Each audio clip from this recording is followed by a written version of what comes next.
Police station పరిధిలో చీటీల పేరుతో ఘరానా మోసం చోటు చేసుకుంది.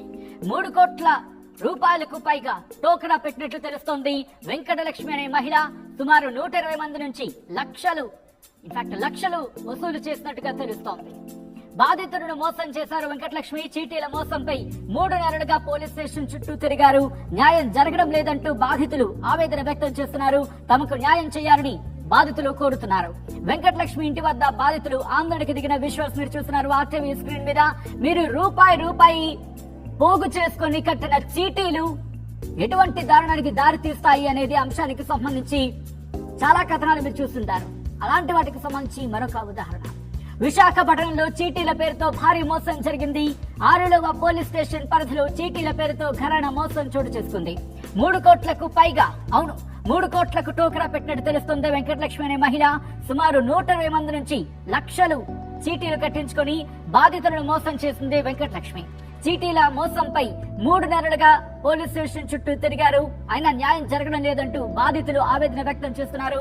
తమకు న్యాయం చేయాలని కోరుతున్నారు బాధితులు. వెంకటలక్ష్మి ఇంటి వద్ద ఆందోళనకు దిగారు బాధితులు. ఇదే అంశానికి సంబంధించి మరింత సమాచారం మా ప్రతినిధి శివరామకృష్ణ అందిస్తారు. శివరామకృష్ణ,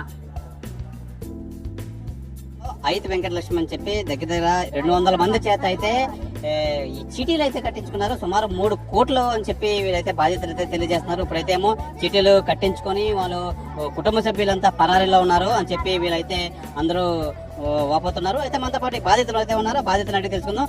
అమ్మ చెప్పండి, ఏమైంది అసలు? నా పేరు రేఖా జ్యోతి అండి. వీళ్ళు 13వ వార్డు నుండి బీహార్ ముస్లింస్ అందరూ చాలా కూలికి పనులు చేసుకుని బీహార్ నుండి మన రాష్ట్రానికి వచ్చి కష్టపడుతున్నారు. కష్టపడి ఎందుకంటే ఎప్పుడు తెచ్చుకున్న డబ్బులు అప్పుడే ఖర్చు అయిపోతున్నాయని తెలిసి ఒక చీటీలు ఆమె అయితే వెంకటలక్ష్మి అనే ఆమె, అమ్మ నేను చీటీలు ఎత్తుతున్నానని డోర్ టు డోర్ వెళ్ళి అందరికీ ప్రచారం చేసి బాగా వాళ్ళని మభ్యపెట్టి చీటీలు వేయించుకుంది. అలాగా 2-3 చీట్లు బాగానే ఇచ్చిందండి, 2 టర్మ్స్ వేసి. తర్వాత ఏం చేసిందంటే చీటీలన్నీ 200 మంది దగ్గర 3 కోట్లు బాగా తీసుకొని ప్రాపర్టీలే కొనుక్కొని తనన్నీ ఒక దగ్గర పెట్టుకొని, ఎవరు నన్ను ఏం చేయలేరు, మీరందరూ ఎవరు వచ్చినా నన్ను ఏం చేయలేరు, నేను ఎవరికి ఇవ్వను, నా ఇల్లు అమ్మడానికి 60 లక్షలు ఇల్లుంటే అమ్మేసి ఇస్తానని చెప్పి 80 లక్షలు చెప్తుంది. ఆ 80 లక్షలు ఎందుకు చెప్తుందంటే దాని మీద ఎవరు 80 lakhs ఇవ్వరు కాబట్టి, అమ్మే ఉద్దేశం ఆమెకు లేదు కాబట్టి వీళ్ళందరినీ ఇలా బాధలు పెట్టి పోలీస్ స్టేషన్ కంప్లైంట్ ఇస్తే 2 నెలల్లో మీకు ఇప్పిస్తానని చెప్పి పోలీసు వారు ఈ మహిళలందరికీ చెప్పారు. అప్పుడేమో అక్కడ లక్ష్మీనగర్, ఇది లక్ష్మీనగర్ అండి, దుర్గారావు అనే ప్రెసిడెంట్ ఉంటాడు ఇక్కడ. ఆ ప్రెసిడెంట్ ఆమె మాట్లాడుకొని 2 నెలలు టైం ఇచ్చారు కదమ్మా, మీరు ఎవరు మాట్లాడకండి, మీ డబ్బులు ఇప్పించే పూచి నాది అని వాళ్ళతో మాట్లాడాడు.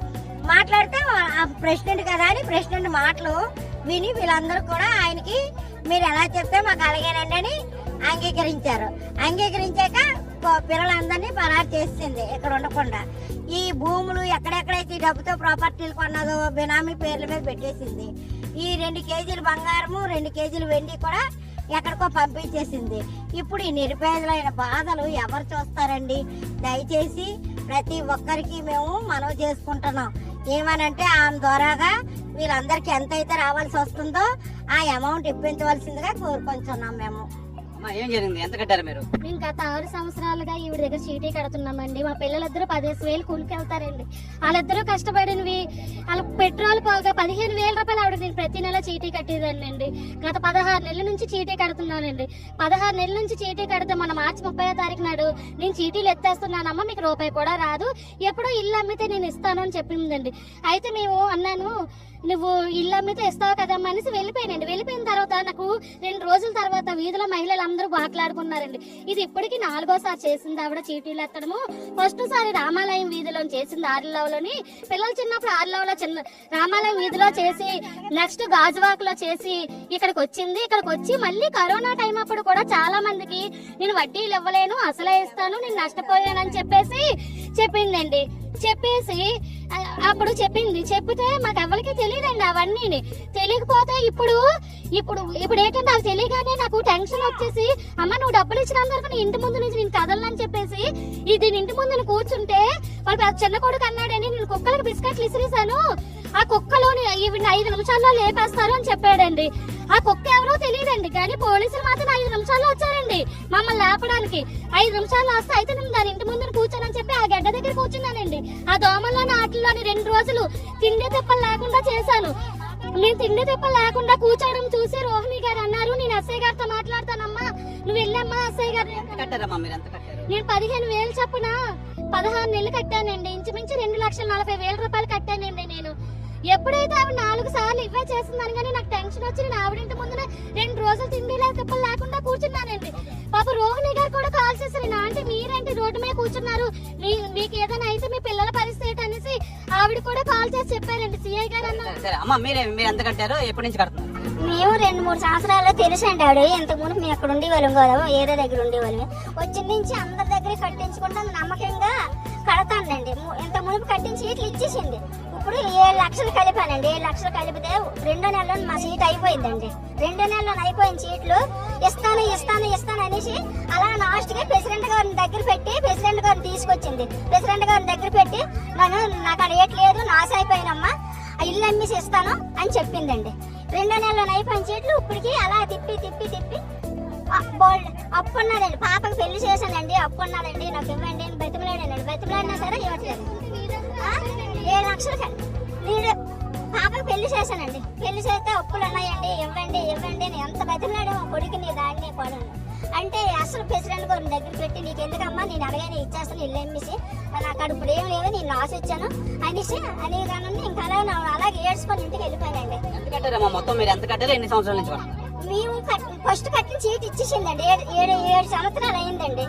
2 సీట్లు కట్టానండి. 3 లక్షలు ఒకటి 16 కట్టానండి. ఒకటి 20 సీట్లు కట్టేసాను. పూర్తి అయిపోయిందండి. ఒక సీటు పూర్తి అయిపోయింది. 20 నెలలు కట్టాను. ఒకటి 16 నెలలు కట్టానండి. ఒకటి 5 నెలలు కట్టానండి. వరలక్ష్మీదేవి 20,000 కట్టానండి. వరలక్ష్మీదేవి 20,000 కట్టాను. 20,000 వరలక్ష్మీదేవి సీట్లు కట్టానండి. 3 లక్షలదేమి 20 సీట్లు కట్టానండి. 16 ఒకటి కట్టానండి. 5 ఒకటి కట్టాను. మొత్తం 7 లక్షలు కట్టానండి. అమ్మా మీరు ఎంత కట్టారు, ఎప్పటి నుంచి కట్టారు? मेरे को 18 लाख है सर, पूरा 6 चिट्ठी है, 18 लाख है। हम लोग को चिट्ठी रमजान वाला 2,000 रुपया लगा। 1 महीने को 28,000 रुपया भरे चिट्ठी।